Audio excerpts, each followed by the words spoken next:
మహిళల Asia cup T20 టోర్నీలో భాగంగా గ్రూప్ ఏ తొలి మ్యాచ్లో చిరకాల ప్రత్యర్థి పాకిస్తాన్పై భారత్ సూపర్ విక్టరీని సాధించింది. 14-1 ఓవర్లలో 3 వికెట్లు కోల్పోయి లక్ష్యాన్ని ఛేదించింది. మొదట బ్యాటింగ్ చేసిన పాకిస్తాన్ 108 పరుగులు చేసింది.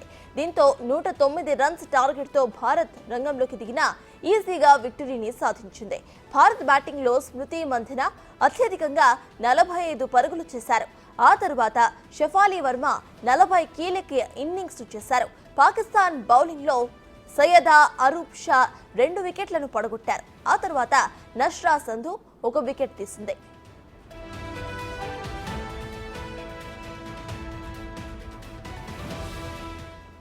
అంతకుముందు బ్యాటింగ్ చేసిన పాకిస్తాన్ సిద్రా అమీన్ అత్యధికంగా 25 పరుగులు చేసింది.